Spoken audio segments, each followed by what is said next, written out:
Eh bien salut tout le monde, c'est OM Manga Animation, j'espère que vous allez bien. De mon côté, ça va super. On se retrouve pour la nouvelle vidéo qui va être donc la réponse aux questions que vous m'avez posées pour la FAQ. Donc déjà, merci à tous d'avoir participé en me posant vos questions. Et je me suis dit que c'était sûrement le bon moment pour faire une première vidéo en facecam. Donc désormais, je pense faire la majeure partie de mes vidéos en facecam. J'espère que ce format vous plaira. J'ai acheté un micro-cravate comme vous pouvez le voir juste ici. J'ai préféré investir dans du matériel de bonne qualité. Et bien, concernant les questions, j'ai tout noté voilà sur cette feuille en papier. Donc, il y a les pseudos et les questions. Donc, je vais tâcher d'y répondre. Normalement, je peux répondre à toutes les questions que vous m'avez posées. Donc, je vous afficherai à l'écran le commentaire en même temps que je réponds à la question. Et puis donc, on commence tout de suite. Et bien, la première question vient de Fransuke qui m'a posé « Quelle est ta prochaine lecture ?» Et bien, ma prochaine lecture, ça va sûrement être le tome 2 de Riku, la rage au poing. Donc ça, vous verrez ça dans une ouverture de colis qui arrive très prochainement. C'est vraiment du lourd. Vous allez voir ça, un super lot. Et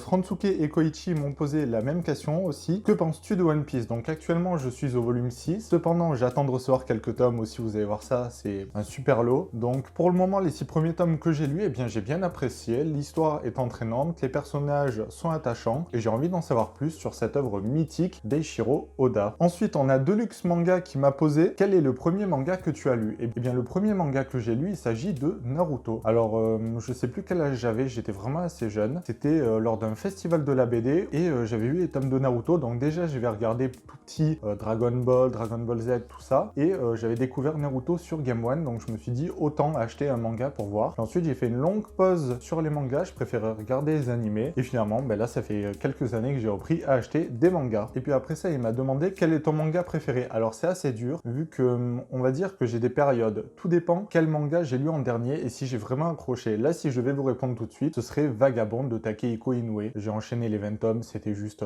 excellent. Berserk, j'aime énormément cette série. Tokyo Revengers, pour une fois qu'un Furio est publié en format papier, ça aussi j'apprécie énormément. Initial D, un manga de course de voiture de rue qui est exceptionnel aussi. Donc ça dépend vraiment des moments et de mon mood, donc de l'ambiance dans laquelle je lis le manga. Après ça, on a Karia qui m'a posé « Est-ce que tu aimes d'autres choses que les mangas et les animés? Une troisième passion ?» Alors oui, j'ai beaucoup de mangas, mais j'ai aussi beaucoup de jeux vidéo parce que je suis un assez gros collectionneur de jeux vidéo. Je suis un petit peu dans le rétro, mais plus dans le récent. Et pour ceux qui connaissent un petit peu plus, je fais ce qu'on appelle le full set sur PS3. Donc le full set, il s'agit de récupérer tous les jeux sortis en format donc physique, en boîte, sur PS3, donc au niveau de l'Europe. Et actuellement, je dois être un petit peu plus de 600 et quelques jeux. Après, sur PS4, je dois en avoir à peu près une centaine, PS2 à peu près pareil, et PS1, je dois en avoir une trentaine, quoi. Je suis vraiment très Sony. J'ai jamais vraiment eu de console de chez Nintendo. Ensuite, on a Yaren qui m'a posé la question, est-ce qu'il y a un manga que tu trouves surcoté et à l'inverse sous-coté? Alors surcoté,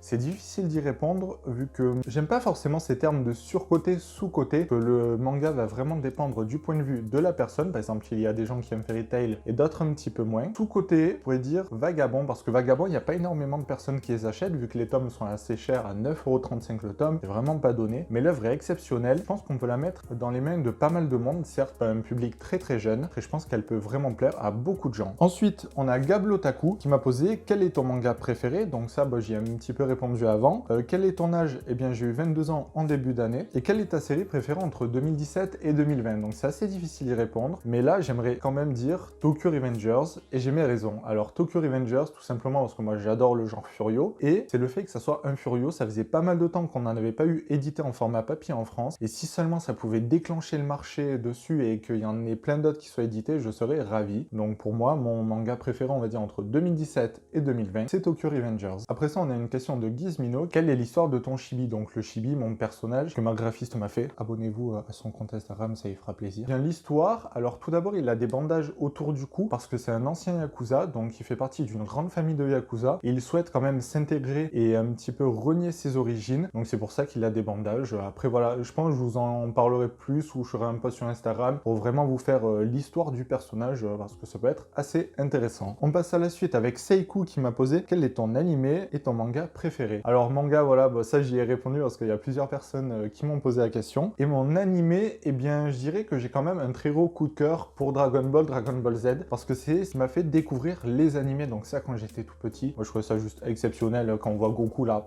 transforme en Super Saiyan, je me disais c'est juste incroyable quoi. Donc c'est vraiment ce qui m'a marqué le plus, et c'est par rapport à mon enfance que je dirais que mon animé préféré c'est Dragon Ball ou Dragon Ball Z, ça dépend, parce que voilà, j'ai quand même bien aimé les deux. Après ça, on a ADM Kashi qui a posé une question super intéressante, qui m'a dit: combien dépenses-tu d'argent par mois pour les mangas et quel site conseillerais-tu pour acheter des mangas d'occasion le moins cher possible? Tout d'abord, combien je dépense d'argent par mois? Ça dépend, parce que des fois j'achète des lots et donc je revends certains tomes que j'ai déjà, et grâce à cet argent, le petit bénéfice que je me suis fait, je peux m'acheter d'autres mangas. Donc tout dépend. Quand je tombe sur des bonnes occasions, il y a des mois où j'ai pas mal dépensé et d'autres où pas beaucoup. Là, pendant le confinement, j'ai quand même dépensé pas mal d'argent vu que je traînais beaucoup sur Vinted et j'ai pu faire de très belles affaires. Ça reste, on va dire, peut-être 50 € par mois, grand maximum je dirais, mais vu que je revends quelques séries que j'ai pas trop aimées ou quoi, je rentre dans mes clous quoi. Je dépense jamais, on va dire, 50 € pile de ma poche. C'est souvent avec les petits bénéfices que je me fais et que je me permets de dépenser cette somme. Et pour sa deuxième question, quel site conseillerais-tu pour acheter des mangas d'occasion le moins cher possible? Eh bien moi je vous conseille Vinted. Vinted, pourquoi? Parce que eh bien, les frais de port sont très bas et les frais acheteurs sont aussi très bas, et c'est là où on peut faire le plus d'affaires. Personnellement, on va dire que 90% des mangas d'occasion que j'achète en ligne, c'est sur Vinted. C'est vraiment le site que je vous conseille. Après, je vous prépare une vidéo particulière,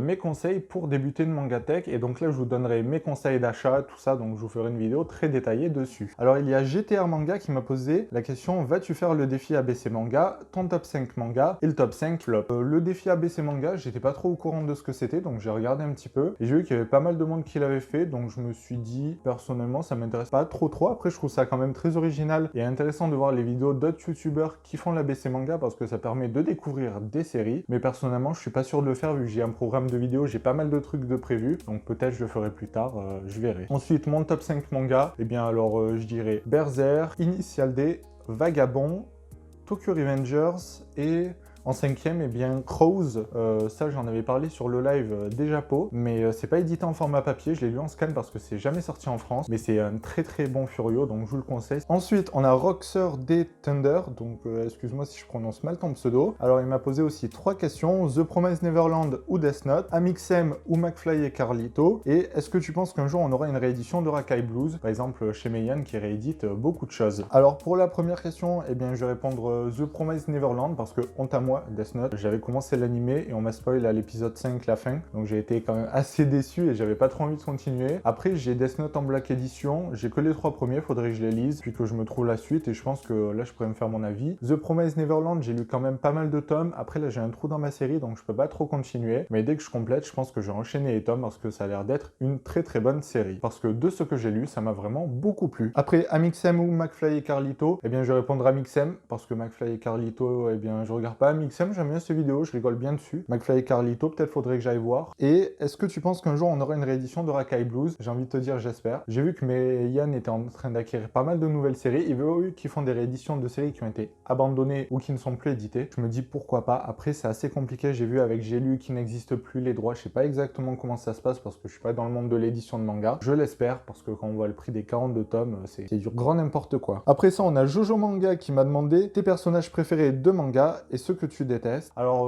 mes personnages préférés de manga, eh bien tout d'abord je dirais Miyamoto Musashi, donc dans Vagabond, Guts dans Berserk, et puis après ça j'ai envie de dire sûrement Nicholas Brown dans le manga Gangsta, que j'ai beaucoup aimé aussi, parce que j'aime bien ces personnages, ils ont tous leur caractère très particulier. Miyamoto Musashi, eh bien pour sa force mentale et la façon dont il veut persévérer et avancer dans la vie. Guts, pareil, il a un mental de folie, c'est le mec qui a été le plus traumatisé au monde, et malgré tout il est encore clair dans sa tête. Et puis Nicholas Brown dans Gangsta, il est un petit peu foufou, un petit peu décalé, et j'aime bien le personnage qui est quand même assez direct. Et on termine avec la dernière question de la FAQ qui est de So Holder, qui m'a posé aussi 3 questions. Dessines-tu en particulier des mangas, le manga de ton enfance et un personnage de manga ou d'anime qui t'a marqué? Alors non, je ne dessine pas. Quand j'étais petit, j'ai pris des cours de dessin, j'ai arrêté, donc depuis j'ai pas repris. Le manga de ton enfance, eh bien si on parle du manga papier, c'est Naruto parce que c'est le premier manga que j'ai acheté, et si on parle de l'anime, comme j'ai dit, Dragon Ball, Dragon Ball Z,